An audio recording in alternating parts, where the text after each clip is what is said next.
ओम नमो भगवते वासुदेवाय।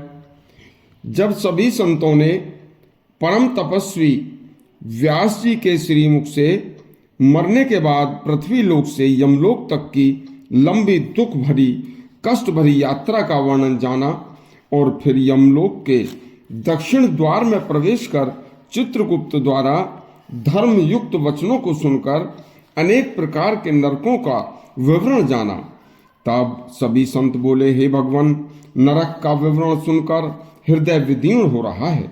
कृपा करके बताएं कि किस धर्म के और किस कर्म के करने से मनुष्य दुख भरी कष्टों की 86,000 योजन की यात्रा से बच सकता है, और उस मनुष्य को कौन ऐसा सगा संबंधी, मित्र, पुत्र, पौत्र, पत्नी या उसकी कोई सहायता कर सकता है उस कष्टमय समय में।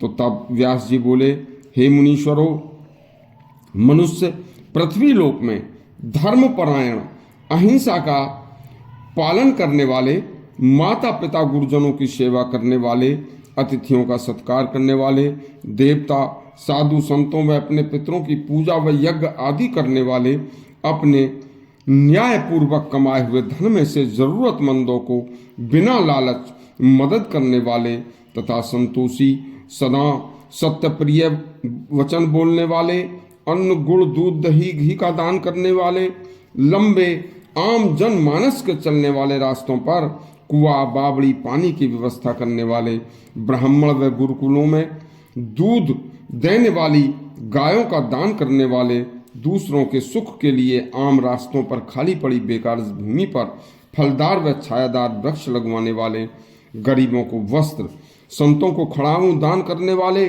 तथा एक समय भोजन करने वाले, समयोचित व्रत उपवास करने वाले, नित्य पवित्र रहकर इंद्रियों को वश में रखकर गौ ब्राह्मण स्त्री कन्याओं संतों की रक्षा करने वाले, क्रोध मोह मद से मुक्त, क्षमा भाव वाले, धर्म में तत्पर रहकर कभी मांस भक्षण जैसा जघन्य कार्य नहीं किया, ऐसे धर्मात्मा पुरुष सदा दूसरों का कल्याण चाहने वाले होते हैं।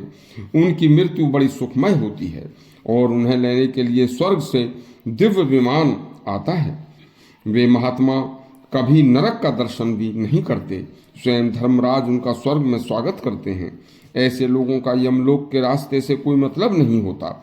आपके अगले प्रश्न का उत्तर है, माता पिता पुत्र पुत्री पत्नी मित्र सभी रिश्ते तो पृथ्वी लोक के हैं। जीव सदा अकेला ही आता है और अकेला ही जाता है। इनमें से कोई भी रिश्ता मरने वाले का साथ नहीं दे सकता।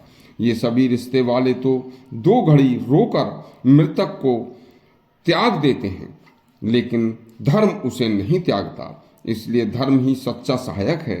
धर्मयुक्त प्राणी को उत्तम स्वर्ग की गति प्राप्त होती है और अधर्मी मानव नरक में पड़ते हैं। इसलिए बुद्धिमान मनुष्य पाप से प्राप्त धन में आसक्ति न रखें। कभी कभी शास्त्रों का ज्ञाता विद्वान भी लोभ मोह व भय से मोहित होकर न करने वाले कर्मों को भी कर बैठता है। अधर्म, धर्म, अर्थ, काम तीनों ही जीवन के फल हैं। सदा अधर्म को त्याग कर तीनों को यथोचित प्राप्ति करनी चाहिए। धर्मयुक्त जीवन वचन परम कल्याणकारी होते हैं। यह स्थूल शरीर तो पृथ्वी आकाश वायु जल का नष्ट हो जाता है। आत्मा के को शुभ अशुभ कर्मों के अनुसार सब सहना पड़ता है।